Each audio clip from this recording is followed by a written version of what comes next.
This podcast is intended for educational purposes only. It is not to be construed as an offer, solicitation, recommendation, or endorsement of any particular security, product, or service. For more information, visit assetbuilder.com. From the Asset Builder headquarters in Dallas, Texas, welcome to the Keep It Simple podcast, a show that discusses simple techniques and philosophies to help de-stressify investors around the world. I'm your host, Joey Bottinger, and welcome to the Keep It Simple podcast. Alrighty, everyone. Welcome back to the Keep It Simple podcast. We appreciate you all being here. We're reporting to you, I wasn't going to say live, but we're out of the Dallas Plano office, the Asset Builder office. We're excited to be back. We're excited to be talking about this topic today. And actually, I'm going to kick it over to our MC for the day, Adam Morris. You might be familiar with him. Yeah, I'm taking over today on the MC front. So we've done these before. What I'm going to do is all these guys are coming in unprompted. So we have three advisors, a suite of three advisors. They do not know what questions I'm going to be asking. They do not know the context of the statements. Basically, what these are either kind of I have some quotes and just some lines or concepts that people will say about financial matters, about investing, about the markets. And so I just want to throw these at these guys and get their take, their opinions, their input on it, and just have a little bit of fun. Go ahead. I was going to say, I'm sorry, I forgot to introduce us. I've got myself, Joey Bottinger, Janet Griffith, our in-house CFP, and one of our other advisors here, Associate Advisor Tommy Williams with us. So, and then Adam Morris is our lead. So let's dive in. Now I'm going to give you the quote, and then I'll ask maybe a prompt question. The first one is by none other than Warren Buffett. Felt like we had to start there with the Oracle. He's got some good ones. He says, be fearful when others are greedy and greedy when others are fearful. Mm-hmm. Can this mindset still hold in today's fast-moving markets? Tommy, do you know who Warren Buffett is? Just want to make sure. I'm just kidding. I like that, Adam. That's good. Does anyone want to open up the floor? Is that accurate? I'll open up. It's kind of a yes and no, because that's a very the technical term is contra approach to investing.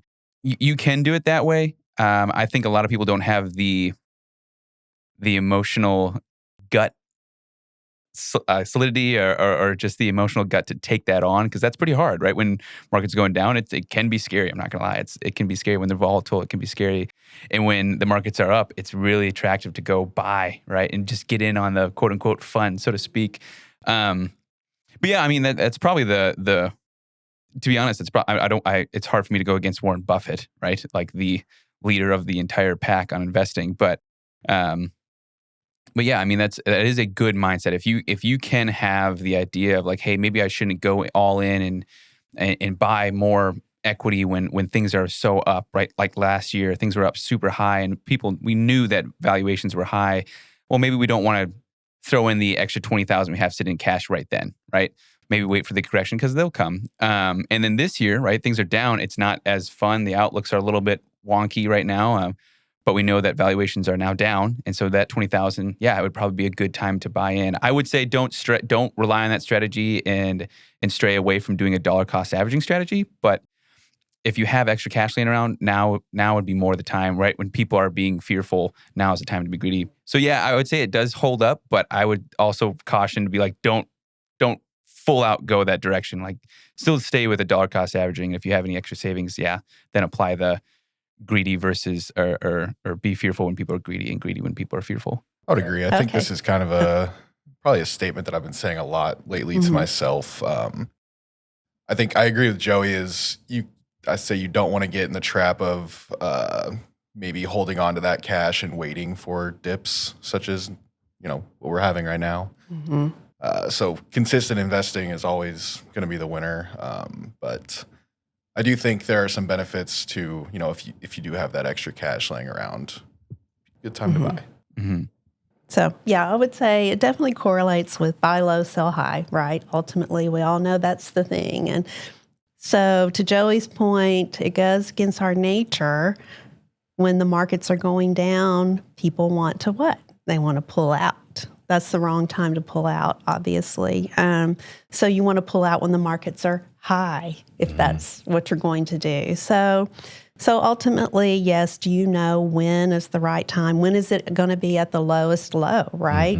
So right now we've got clients wanting to invest and asking our opinions, and it's like, well, sure, but I can't promise you that it won't keep going down. Yeah. Right. So, the main thing is just don't panic. Yeah. That's the main lesson here. I think that's the part I would take from it is that I would maybe quibble with the word fearful. And I'm sure he said this quote on, some stage at some point and it was off the dome. So I'm not picking apart something that he said. I think the core of what he's saying is true, which I really think is don't go with the masses, right? When the public is panic selling, don't do that. Like buy, right? Yeah. And when everyone is, when markets are high and it looks like it's never going to be bad again, maybe rebalance, it's that mentality. So I'm going to give him an A grade on this one in terms of, it's hard to give Warren Buffett anything else. Good job, Warren. You passed my test. All right, let's go on to the next one. And this one, I mean, we've been talking about this a lot internally, but I want to get, I do want to get your opinions on the quote itself, but I also want you to take these concepts and maybe give us some insight into how you either apply the concept or apply the opposite of the concept in our day-to-day work with our clients. So Sir John Templeton, he said, the four most dangerous words in investing are, this time it's different. So in light of today's tech innovations and global shifts, and again, I'll leave it to you. Maybe I mean that seriously. Maybe I'm using that as like a tongue-in-cheek phrase because that's what people say. But in light of today's tech innovations and global shifts, is there ever a time when different is actually true, when that statement is actually true? And what do you do when clients say this? This is something here. So how do you approach this concept? That's a tough question. So, I mean, different. It is different. It's a different time, but is there really ever anything new under the sun? You just apply it to a different event, perhaps, that has happened in the past and see that, the market is efficient, right? We believe that's our business is built on that theory. So whatever's happening out there, everyone's adjusting to that. So as far as the stock market's concerned, it will overcome what's happening. So yes, it may be a little different. Obviously, technology is incredibly advanced and is just getting more and more advanced every day. COVID, that was different, was it not? Very different. And we expected a lot worse things to happen than it did. So again, just stay the course. Make sure you're invested properly for your specific situation and keep going. Yeah, no, I agree with Janet on that one. This time, you're right. It is different. I would 100%. If a client came to me and said, "Well, this time's different," I'd be like, "You are right. It is different, right? The factors are different this time. The position the economy's in is probably slightly different than last time. Like, there's no way, just with how many factors there are out there that go into evaluating a company or the entire stock market, are things going to be the same? So yeah, you're right. It is different. But the one thing that is the same is the people that drive those innovations, the people that drive those companies. Companies are not just standalone organisms that happen to run themselves, right? There are people that consist inside those companies that want to see that company succeed because guess what? They want to feed their family and they have aspirations too.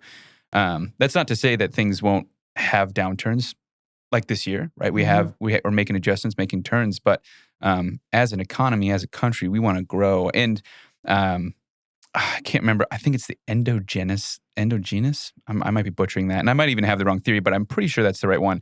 Where it talks about like the main factors that develop or that push an economy in a developed economy, like or a developed country like ours, right? Like the U.S. is technological advances. So I'm excited to see these technological advances to make us more productive, to make the average worker more productive, because that way capital can go into that and then push people to be more productive. Those advancements help us grow. So yeah, it is different this time, but the people underlying those differences are the same and are going to push us along. So it's going to take a minute to correct, but it'll correct, and I think we'll keep on growing. Yeah, I don't have a ton to add on that. I think you guys covered it pretty well, but yeah, I agree. Everything, every time something like this happens, it's new to us, but I don't think it's changing the underlying philosophy of, kind of the way the world works. So it's unpredictable, and I don't think you can really position yourself better other than just staying invested and staying the course. Nice. I agree with all of that. I think the thing, he tips his hand, right? He says, these are dangerous words. In other words, he's telling you he doesn't think this is true. He doesn't think this time is different, right? I think you have to identify, what do we mean by it's? What is the it we're referring to when we say it's different, right? Is it, I think, Joey, you nailed it. The blend of variables is always different because it's a different point in time, right? Different The than things yesterday, causing the stuff is always going to be unique and different, in the same way that the molecules in this room are always different every time I walk in. It's never going to be the same. But I think the facts on the ground, the outcome of all those variables, history shows is pretty consistent over time. So I think the risk is when we convince ourselves that no, we've crunched the numbers, we've identified, when with our wisdom that this is different. So yeah, I appreciate y'all's insight on that. All right, let's move on.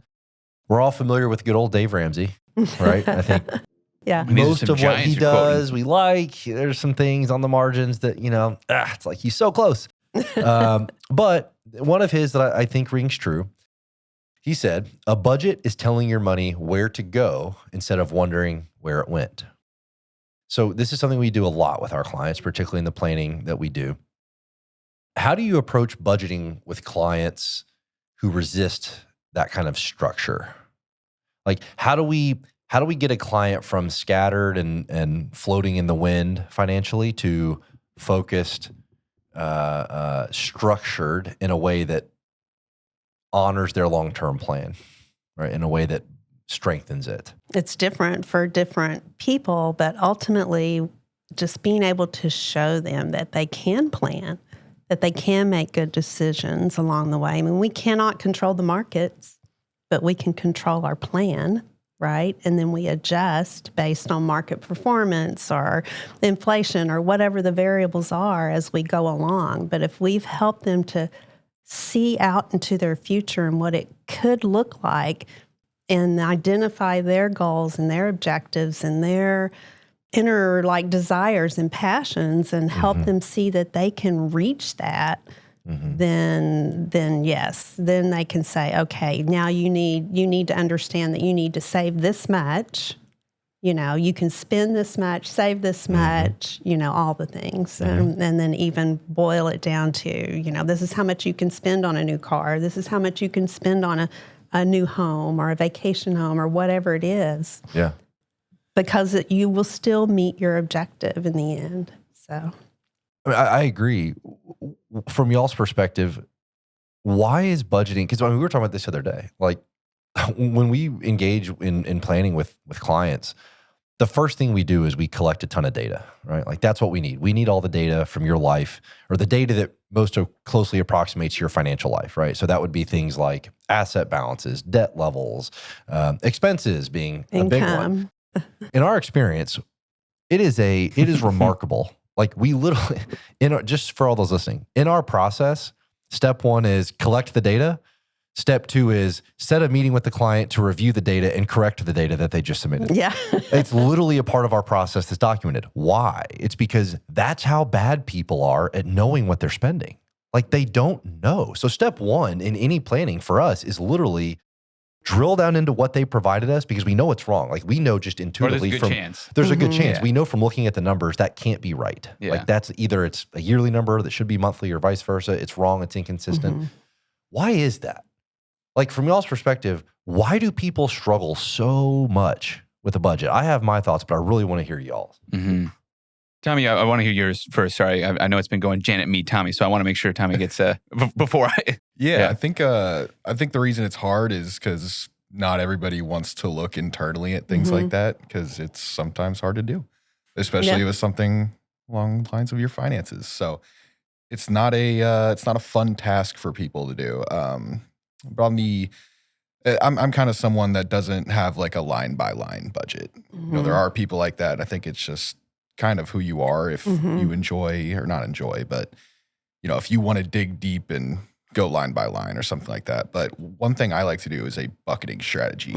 So as you said earlier, you have a certain goal. Say you want to get a new car in 10 years. You can go into your budget, allocate different portions. You have your fixed expenses. Maybe we can cut a little bit back on the variable and start allocating to certain goals. So I like to think of it in that way rather than, going line by line, expense by expense, and digging that deep. But I think there are a lot of different ways to take a higher level approach to it that will still be beneficial. Yeah. I do think there's some fear in that. I mean, as we work with clients and, I've had them actually say, I'm afraid to figure out this information, right? That I always encourage them. I'm like, I promise you, once you do this, you will feel so much more free, because you know what you're doing. You will find things that you shouldn't be spending on. You'll get rid of it. You'll get it out of your life.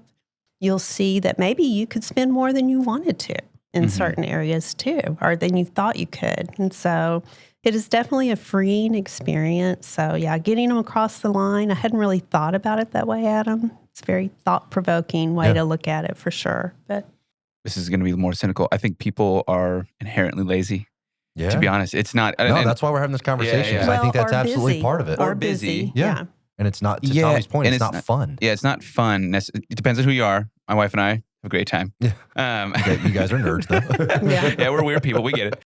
I think people tend to be, and I'm happen to not be lazy in this area. I'm lazy in other areas of my life. I want to make sure that's clear to the audience. I'm not coming here from my high horse and saying like, I'm not lazy, I'm perfect, and blah, blah, blah, go get it, and all that stuff in every area of my life. No.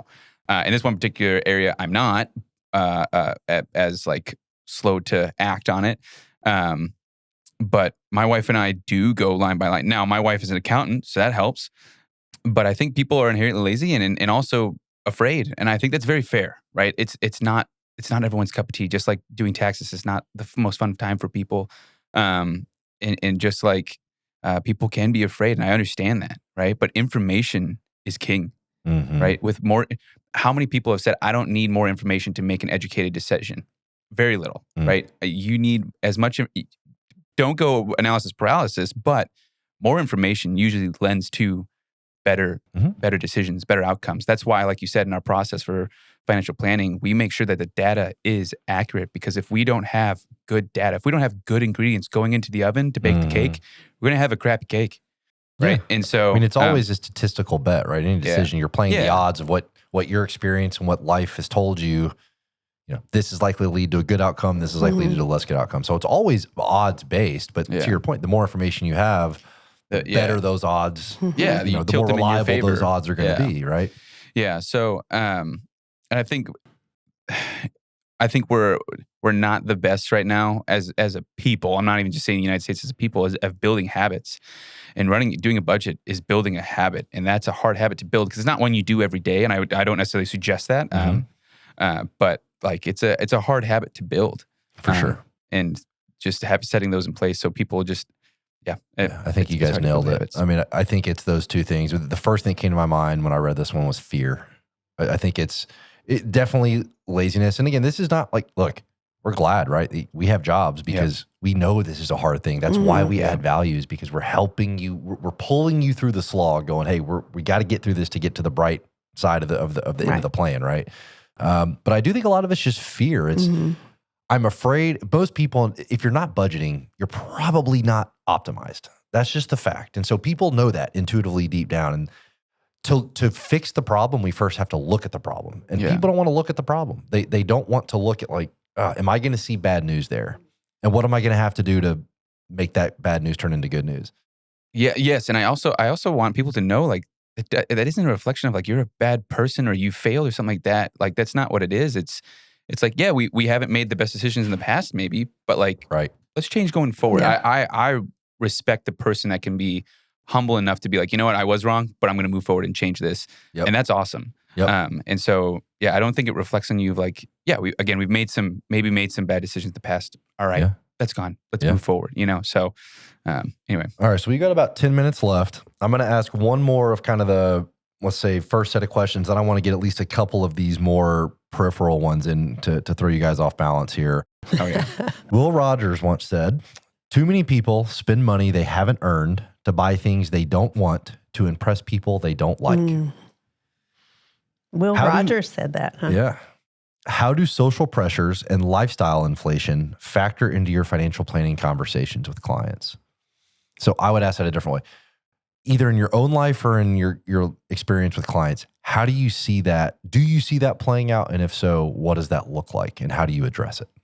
Gosh, I haven't had anyone recently that is in that situation. But I have been working with a young, I mean, she's like 30 years old that just came into an inheritance. So I'm having a lot of these kind of conversations with her. Not that she's done anything wrong, or I think but she's susceptible to that because of her age, right? So we're talking about these things and talking about making sure that she is responsible with this gift. It's a windfall, basically, for her, and protecting her future self, right? So, and she's got 2 small children, and just protecting their future by not spending this money now, by maintaining the lifestyle she has. She can pay off her car loan, small amount, but free her up a little bit there and then put the rest away. So I mean, it's a conversation. It's an important conversation to be having because it is a real problem in our society, in our world, especially with social media. Everyone on social media looks, so happy taking all these vacations, and then they have to have a new wardrobe to go on every vacation and all the things, right? Yeah. You see that and you feel like you want that, but that's not really what you want. What you want is what's in here. What you want is your family and your values. Those are the things that are going to outlive. Money doesn't bring that to you. Money can enhance your life, certainly, but it doesn't provide what you really, really need in life, and that's your connections to your family, to your faith, to your work, to your passions, whatever they are. So, yeah, I was going to say this kind of goes even deeper, almost on a faith-based question. But I think some scenarios, like if you are hanging around with some of your friends and they start talking about the winners they've had that year, how high their account is as far as percentage of the return they've had, and you look at yours and it's not as good, well, just remember, people brag about the winners. They don't really brag about the losers, right? You don't see people on Instagram posting on their worst day on Facebook, right? Or on their worst day. And one thing I would say, quick side note, cut out both of those. Facebook and social media, honestly, the only thing they do is put jet fuel on a fire of jealousy and greed. And I'm not the biggest fan. So anyway, that's a side plug. But yeah, ask them how they did the year prior when the market was down. How far down were they? What's their annualized rate of return, not their year-to-date return? Things like that. I think you got to focus on the long term as far as your goals and what you want to do. But yeah, it's really hard in those moments. Like Janet was saying, you got to reflect on what's important to you. Your financial plan shouldn't depend on how much you can brag to someone else of how good it's going. Right? Your financial plan should. Or your path should depend on, can I meet my goals that I set when I originally set out to do this? And also just be careful of the goalpost moving, right? If you have a financial plan that's like, I want to get a Mercedes in 10 years, right? And you got that Mercedes, that's awesome. Be happy with that. Don't be mad that you don't have an Aston Martin, right? Like don't let your goalposts move, right? Just stay, that's probably the hardest one, to be honest. Because I mean, I think lifestyle creep happens so easily, so subtly. And one of the ways to cut out on that lifestyle creep, like I just said, is maybe don't look to your left and your right all the time. AKA don't be on social media all the time comparing notes. Like, don't get me wrong, my wife and I are not on social media, and so we miss out on some crucial posts from friends of like announcing babies or life events. Like that's a bummer, but that's kind of also on us to reach out to my friends and be a better friend and talk to them. So but yeah, it helps us kind of put not the blinders on, but we just don't pay attention to the fluff out there. That's not important to our lives. So I think there's a lot of ways to define rich. Yeah. So I think it comes back to Going back to, what's important to you. And I think especially this is probably more common around large gifts and things of that sort. I think a powerful way to go about that is showing them what this could be in 30 years. Yeah. Yep. So, right. Yeah. So, I mean, obviously, if you have debts that need to be paid off, things of that sort, use that money to make yourself feel more secure. But yeah, I'd say a good way to go about it would be explaining to them what the possibilities are. That's right. With this. That's right. Yeah, and like you just said, just showing them the basic math. Like it's not hard, right? Compound interest is really easy to do in Excel. Yeah, And it's like, whoa, that can happen. Well, So, Dave Ramsey calls it financial freedom, and there's a lot of truth in that. You want to be free from worry, you want to know that you can put food on the table. Yeah. You want to have a home, shelter, clothing, the basic needs, and then it's nice to have a little fun in life too. Yeah. So those things are important, but, never forget what's really important. The thing that popped into my mind as soon as I read this, I just saw the stat recently. It was like 60-something%. It was an enormous percentage of Coachella tickets were bought on installment plans. I saw that. Yeah. And these What is Coachella ticket? So for those that don't know, Coachella is it's literally the biggest music festival in the world. Okay. It's like bigger than Glastonbury. Yeah. It's, Well, obviously, I didn't buy any. so Janet, it's shocking. You're the target market, so it's really weird that you. These tickets are anywhere from $200 to $500. Now, I'm not scoffing at $500, but I am suggesting that if you're having to put a $200 purchase on a 4-plan installment plan, there's your sign. Maybe this is something I should be doing. So that just encapsulates all of this. You obviously don't have the money. I mean, I would argue I've heard the music. Who could possibly want to go that bad? And they're doing it so that they can take the pictures and put it on Instagram to show everybody, hey, I was at Coachella, right? Yeah. So everything's not what it seems. And I do think we live in this time where there's a lot of incentives to fall into this trap. And so to everything you guys said, I think the answer is data. Let me show you what it could be if you alter the decisions you're making. So I love that. All right, we are down to 1 minute. Let's do this. So I want to get one. Janet, did you have something to add? I do, but that's okay. I'll hold it for later. Okay. It's a critique on Coachella. Okay. We'll It's a good old person thing to share with All y'all. right. So this is one, I'm going to put you on the hot seat here. And there's two that kind of go together, and I want to get y'all's take. And neither one of these are specific quotes. They're more like movements, or I shouldn't say movements, but ideas that are kind of put forth by sometimes younger crowd, the do-it-yourself crowd. It says, no one cares more about your money than you do. You could attribute that to the DIY investing crowd. And then from Reddit, you could get, fire your financial advisor and buy an index fund. Okay. So defend your jobs.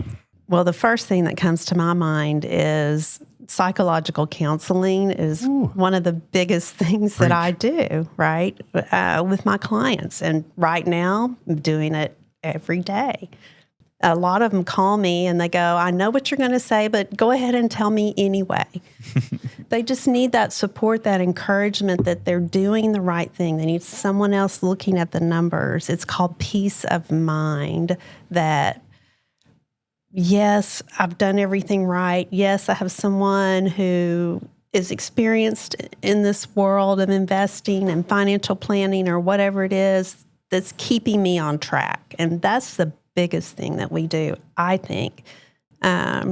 Really, and we see things that they may not see, I mean, as I was parenting my girls, close people that knew me well and knew they could say things to me would say, you might want to think about doing that a little differently, and that's the same thing because we have blinders on when we're in our own stuff. Mm-hmm. So having someone, an advocate for you that cares about you but isn't in it with you will give you good advice. Mm-hmm. Or they should. If they're not giving you good advice, you need a different one. And look for a fiduciary, someone who is required. We are basically under oath to put your needs above our own. So that means we're not selling you something that is going to make us more money. You know, we're not taking you down a path of no return because it's better for us. I mean, we're really looking out for you. If you're not a good candidate to be investing the way we are investing, we're going to tell you that. So, yeah, I think we're the seatbelt that keeps you in the car. A lot of the times, keeps you in your seat, quite literally, when you want to panic and sell. I think that quote you gave is just buy an index fund and fire your financial advisor. Yeah, that's great advice. But you need to hold on to that index fund the whole time for it to work out, and most people don't. Then you need to rebalance. Yeah, and you rebalance. might need to adjust. In the book Laws of Wealth, right? There's studies show that the longer you hold a fund or an investment, the more likely it is to have success, and you just see positive returns over time. But as time has gone on, as far as like from the 1950s to 60s to 70s, the average time in which we hold a fund is less than a year now. So yes, go ahead and buy an index fund, but you better be able to hold on. Otherwise, and data shows that we're not. So you tell me what's going on there. And that is what Janet said. I agree. Of like, we're really psychological advisors or therapists, I guess. Yes, I think that's what you said. Yeah, to stay in your seat. Like, we gotta have a seatbelt on to go through this roller coaster, and that's what we provide is that seatbelt a lot of the times. Now, don't get me wrong. I think we have a good allocation and we have perspective because the last few years, it has been very hard not to buy all U.S., right? The last 10 years, the U.S. did great. Right now, this year, it is paying off greatly to be in international stocks. And that was hard to be in international stocks the last few years because they were losing to the U.S., but I don't think that that's always going to be the case, and this year's being one of them. So it's like having proper diversification and having that perspective, like Janet said, and staying in your seat. I'd say all advisors are not made equal. There are some out there that might be the better choice to sell to fire your advisor and buy a fund. As another comparison, if I want to get better at golf, I could go on YouTube and spend hours trying to fix my own swing. It's going to be a lot more effective and quicker if I go to a professional. And I'd compare it to compared to what we do. I think there's a lot of different methodologies out there, but having somebody in the trenches with you that is, solely focused on your financial life is a great benefit. Have you got those golf lessons yet? I have not. I will say, as a personal testimony, I did get golf lessons, and it was worth it. It is worth it. I'm telling you, so much faster. Man, I literally have nothing to add. I think y'all crushed it. I like those analogies. We're out of time. I appreciate y'all. I appreciate y'all's perspective. I think a lot of these seem like simple insights, and we say a lot of the same things. That's by design. That is intentional. It's because we spend all day, every day, having conversations with people that are living through this in real time.